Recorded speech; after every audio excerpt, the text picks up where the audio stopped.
लेकिन राम मंदिर का भी तो कितना प्रभाव पड़ रहा है। लोग बता रहे हैं कि इससे हिंदुस्तान में भगवान जितने नागरिक हैं, जितने व्यक्ति हैं, सबके कण कण में है। तो क्या वही ठिका लिए हैं? अगर आप आस्था से जुड़ जाएंगे तो आपके जो भी संकट हैं वो कट जाएंगे। अगर आस्था से जुड़ जाते तो संकट कट जाते, तो आप भी पत्रकारिता न करते, आप भी हरे राम हरे कृष्ण ना करते, भगवान ही आपको खिला देते। आस्था अलग है, बेरोजगारी अलग है। देश दुनिया के लोग इकट्ठा होंगे अयोध्या के अंदर। आपको ये वाकई में जानकारी नहीं है हमारा देश बर्बाद कैसे हुआ। पाषाण की पूजा का ये प्रचार ना होता तो ये भारत देश यूं बर्बाद नहीं होता। मोदी जी राम को लेकर आ रहे हैं।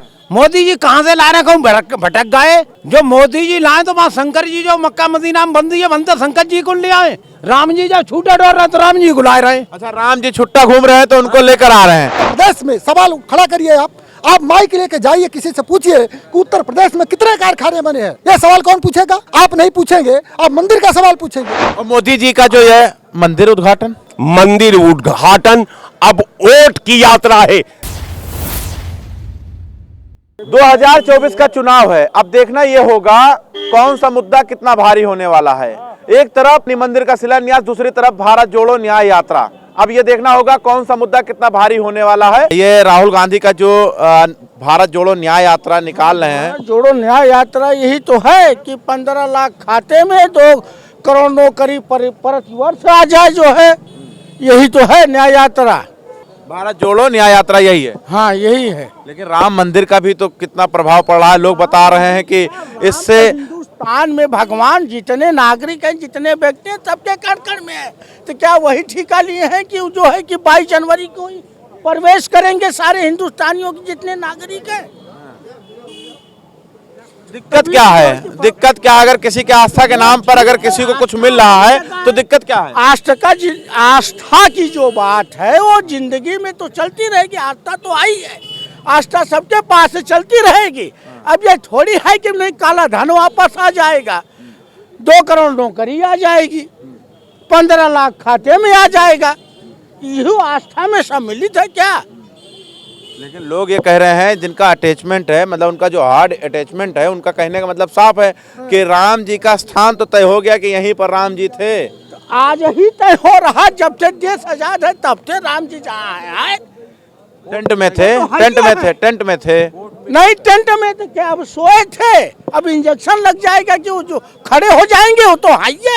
राम जितने देश के नागरिक है, सबके कण कण में है, सबके रोआ रोआ में है भगवान। आपको क्या लगता है भैया, ये प्राण प्रतिष्ठा से कितना फर्क पड़ने वाला है 2024 में? परमात्मा कण कण में व्याप्त है, उससे कोई जगह खाली नहीं है। ये भक्ति कभी ढोंगी दिखावा नहीं की जाती। ढोंगी? और क्या ढोंगी? कौन दिखा रहा है? कौन दिखा रहा है? सभी दिखा रहे हैं, हमारे देश के नेता दिखा रहे हैं। बांटा जा रहा है, एक लोगों को वहाँ पर जो है बुलाया जा रहा है, बुलावा आ रहा है। और क्या चाहिए? देखिए, न्योता जो बांटा जा रहा है, हमारे मानना है कि न्योता बांटने से और करने से कुछ नहीं हो। अगर आपके पास आस्था है तो कहा जाता है, रविदास जी ने एक बात कहा था, मन चंगा तो कठोर में गंगा। अगर आपका मन साफ है तो आपको कहीं भगवान को बुला सकते, उतार सकते हैं। ये बात नहीं है। बात होना चाहिए मुद्दा रोजगार होना चाहिए, शिक्षा। कोविड में भी भगवान थे, उस समय अस्पताल की आवश्यकता थी। क्यों अस्पताल? हमारे इतने लोग मरे हैं। अगर आपको लखनऊ में आप रहते हैं, लखनऊ में देखे होंगे कि कितने लाशें उसी तरह से फेंक दी गई थी। और रोजगार क्या है? आज देखिए ना, हम लोग बेरोजगार घूम रहे हैं। क्यों? EED, BEd, TET, CET कुल करके क्या मतलब है? सभी लड़के लड़कियां बिहार क्यों भाग रहे हैं? इसलिए भाग रहे हैं कि वहाँ पे रोजगार दिया जा रहा है। टीचर हर साल वैकेंसी देखते होंगे, कितनी वैकेंसी आई है। हम भी खुद वहाँ पे बिहार। सबसे बड़ी बात यह है कि अगर आप आस्था से जुड़ जाएंगे तो आपके जो भी संकट हैं वो कट जाएंगे। यही कहना चाहते हैं, अगर आस्था से जुड़ जाते तो संकट कट जाते, तो आप भी पत्रकारिता न करते, आप भी हरे राम हरे कृष्ण ना करते, भगवान ही आपको खिला देते। आस्था देखिए, एक आस्था अलग है और आपको एक बेरोजगारी अलग है। और आपको रोजगार आपको चाहिए। अगर आस्था करना तो सबसे पहले रोजगार कहते हैं ना, सबसे पहले भोजन चाहिए हमें चलने के लिए। रोटी, कपड़ा और मकान, हमें ये 3 चीज़ की सबसे जरूरत है। अगर हमारे अंदर नहीं तो फिर आस्था कोई मतलब नहीं, वो धरे की धरा ही रह जाएगा आस्था। अगर आस्था भी करना है तो आपको हर चीज करिए। मोदी जी राम को लेकर आ रहे हैं, लोगों के आस्था को जोड़ रहे हैं, लोगों के आस्था को जोड़ कहाँ से लाए रहे? पहले ही बात हमने सब राम ही ढाड़े। अब जहाँ राम ना है सब राम ही ढाड़े। मोदी जी कहाँ से ला रहे हैं? भटक गए। जो मोदी जी लाए तो वहाँ शंकर जी जो मक्का मदीना में बंदी है, बनते शंकर जी को ले आए। शंकर जी को ले आया मक्का मदीना से। राम ये क्या शंकर जी कहीं फंसे हुए हैं क्या? फंसे ना है मक्का मदीना में। लोग कहता है राम कहाँ फंसे? जब वे भगवान हुए तो फंसे कहाँ है? जब भगवान हुए तो फंसे कहाँ है? ये क्या मतलब है? आप बता रहे हैं मक्का में फंसे हैं शिव जी को शंकर जी लोग बताते हैं कि शंकर जी जो वहाँ मक्का मदीना में फंसे, बिनेल नहीं आए जो फंसे इतने। राम जी जब छूटा डोर रहे तो राम जी को लाए रहे। अच्छा, राम जी छुट्टा घूम रहे हैं तो उनको लेकर आ रहे हैं और शिव जी फंसे हैं उनको ला नहीं रहे हैं। आपके अंदर राम जी नहीं है। आपके अंदर जो राम जी नहीं होंगे तो आप बोलेंगे ही नहीं, आप बोलेंगे ही नहीं। राम जी जब आपके अंदर से निकल जाएंगे तो आपके बोलता पर जब चला जाएगा तो आप बोलेंगे क्यों? ये हुक्का क्यों ला रहे हैं? राम जी हमेशा से हैं, राम जी को वो थोड़ी ला रहे हैं, वो उनका मंदिर बनवा रहे हैं। आप गलत बोल रहे हैं। हम बोल रहे हैं गलत? बिल्कुल, मोदी जी राम जी को नहीं ला रहे हैं, वो मंदिर बनवा रहे हैं। कोर्ट ने फैसला दिया, अच्छा रुक जाओ, वो बनवा रहे हैं। बनवा दिया उसके थ्रू। जो भी कर्मचारी हैं, मजदूर हैं, वो सारे मंदिर को बना रहे हैं और ये पैसा है वो हमारे जनता का है, वो कहाँ से बनवा रहे हैं? कर ये बताइए कि ये दोनों यात्रा, एक तरफ भारत जोड़ो न्याय यात्रा है राहुल गांधी की और दूसरी तरफ मोदी जी का राम मंदिर शिलान्यास यानी उद्घाटन, इसको आप दोनों को कितना महत्व देंगे 2024 के चुनाव को देखते? देखिए, वो यात्रा देश के भूखमरी पर केंद्रित है, वो यात्रा सामाजिक न्याय पर केंद्रित है, वो यात्रा संविधान में कमजोर तबके को अधिकार दिलाने पर केंद्रित है और वो यात्रा शिक्षा निर्माण के लिए केंद्रित है। वो सामाजिक न्याय यात्रा जो है उद्योग का स्थापना का यात्रा है। और मोदी जी का जो है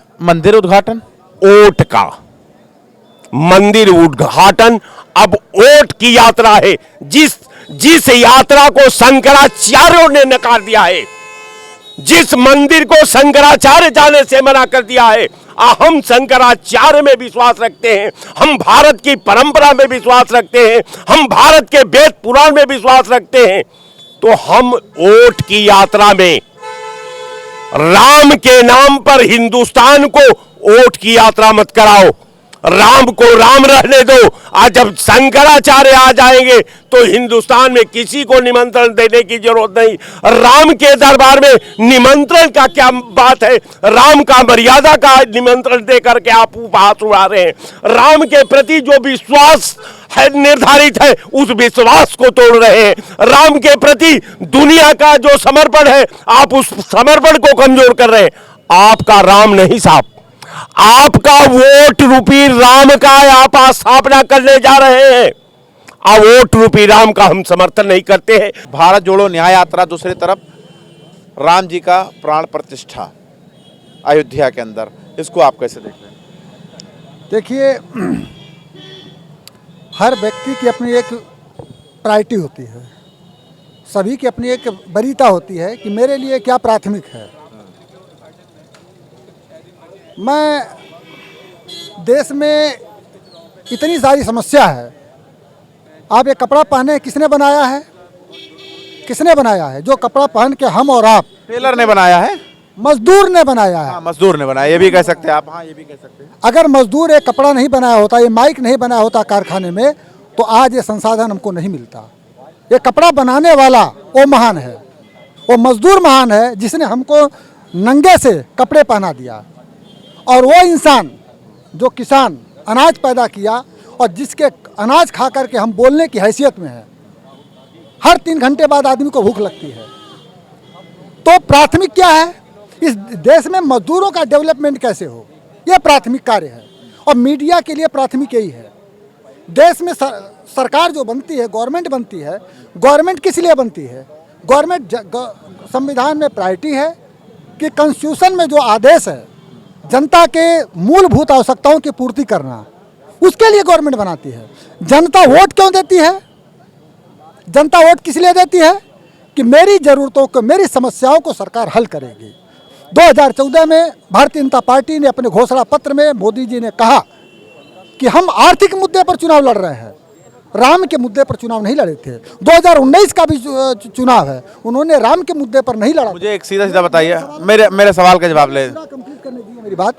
जब देश में गवर्नमेंट बनी है तो आर्थिक मुद्दे पर बनी, आर्थिक सवालों पर सरकार बनी। जनता से आपने वोट लिया अर्थ के सवाल पर, विकास के नाम पर, रोटी के सवाल पर, मजदूरों के डेवलपमेंट, किसानों के डेवलपमेंट पर, विद्यार्थियों के समस्याओं को हल करने पर, रोजगार देने पर आपने इस मुद्दे पर वोट लिया है तो आपकी रिस्पॉन्सिबिलिटी बनती है कि उसको प्रायोरिटी देना। और जब सत्ता में आ गए तो आप मंदिर की बात कर रहे हैं, आप मस्जिद की बात कर रहे हैं, हिंदू मुसलमान की बात कर रहे हैं। इसका मतलब संविधान के साथ धोखा है और जनता के साथ धोखा है। तो ये भारत जोड़ो न्याय यात्रा और राम जी का प्राण प्रतिष्ठा अयोध्या के अंदर, इन दोनों में कितना फर्क दिखाई दे रहा है? देखिए, इसके लिए न्याय यात्रा तो समझ में आती है और प्राण प्रतिष्ठा भी समझ में आ रही है। प्राण प्रतिष्ठा का मतलब यह है, प्राण प्रतिष्ठा का जो सवाल है भाई, ये तो वही लोग उसका जवाब देंगे कि उनके लिए ये वरीयता क्यों है।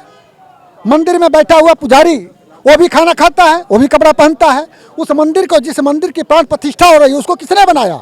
मजदूर ने बनाया है 24 घंटे। उस मजदूर का इंटरव्यू लीजिए कि कितनी मजदूरी उसको मिली है, ये सवाल खड़ा होता है। और ये पढ़े लिखे होने का मतलब ये नहीं है कि मजदूर के सवाल को दरकिनार कर दीजिए, किसान के सवाल को दरकिनार कर दीजिए, नौजवान के सवाल को दरकिनार दे। आज में लोग आत्महत्या करने के लिए मजबूर हैं, आज लोग खून के आंसू रो। आप पढ़ लिख करके, नौजवान पढ़ लिख करके बेकार पड़ा है। कारखाना कहाँ? उत्तर प्रदेश में। सवाल खड़ा करिए आप माइक लेके जाइए, किसी से पूछिए कि उत्तर प्रदेश में कितने कारखाने बने हैं भाजपा के गवर्नमेंट में। यह सवाल कौन पूछेगा? आप नहीं पूछेंगे, आप मंदिर का सवाल पूछेंगे, कारखाने का सवाल पूछने में शर्म आ रही। कितनी यूनिवर्सिटी बनी है, आप ये सवाल पूछिए, कितनी यूनिवर्सिटी बनी है बताइए। 18% एजुकेशन पर टैक्स क्यों लगा? क्या एजुकेशन उद्योग है? बच्चा किताब लेने जाता है, 18% टैक्स देता है, क्यों देगा भाई? फीस भरेगा, 18% टैक्स क्यों देगा? आप पढ़े नहीं लिखे होते, आप इस कंडीशन में आप सवाल पूछने के लायक नहीं होते। पढ़ाई मुफ्त दुनिया के तमाम, चीन में, जापान में, अमेरिका में, जर्मनी में, तमाम देशों में आप डाटा निकाल लीजिए, पढ़ाई मुफ्त है कि नहीं है? क्यों यहाँ पर टैक्स लगाया जा रहा है? और जो जनता के ऊपर, नौजवानों के ऊपर टैक्स लगाए, पढ़ाई पर टैक्स लगा दे, वो मंदिर की बात करे, इसका मतलब जनता का शोषण करने के लिए ध्यान भटकाने का रास्ता है और दूसरा कोई सवाल नहीं है। मतलब राम मंदिर जो है वो मुद्दों से भटकाने का ये प्राण प्रतिष्ठा बिल्कुल है, बिल्कुल सवाल है, साफ साफ है। अगर आपसे सवाल पूछा जाए, आप जाकर के यह सवाल, आज 10 साल के शासनकाल में 10 साल पूर्ण होने जा रहा है भाई साहब, प्रधानमंत्री कभी इंटरव्यू दिया? कभी इंटरव्यू दिया है क्या? दुनिया का कौन ऐसा नेता है, राष्ट्रपति है, जो इंटरव्यू नहीं दिया? बताइए, कौन ऐसा नेता जो इंटरव्यू नहीं दिया है? अमेरिका का, दुनिया का सबसे बड़ा देश, सबसे ताकतवर देश, अमेरिका का राष्ट्रपति इंटरव्यू देता है, जनता के सवालों का जवाब देता है। रूस का राष्ट्रपति जवाब देता है, चीन का राष्ट्रपति जवाब देता है, फ्रांस, इंग्लैंड का राष्ट्रपति प्रेस कॉन्फ्रेंस करके जवाब देता है जनता के सवालों का। हमारे देश का प्रधानमंत्री जवाब क्यों नहीं दे रहा है? कभी प्रेस वार्ता आप बता दीजिए, कभी प्रेस वार्ता किया उन्होंने भारत इंडिया के अंदर? क्यों नहीं किया? क्योंकि रोटी का सवाल लोग पूछेंगे, शिक्षा पर महंगाई का सवाल, टैक्स का सवाल पूछेंगे, रोजगार पर सवाल पूछेंगे, बेरोजगारी पर सवाल पूछेंगे। मन की बात करते हैं मोदी जी, मन की बात वही है, मैं अपने मन की बात करूंगा और जनता के मन की बात मुझे नहीं करनी है। इसलिए साथियों, ये सवाल हमारा आपका नहीं है, सवाल इस देश का है। तो देखिए, मैं सवाल पूछ रहा था जनता से, अब आपकी क्या राय है कमेंट्स बॉक्स में बता दीजिएगा। बने रहे हमारे साथ, देखते रहें 24 तक न्यूज़, जनता का इनके साथ।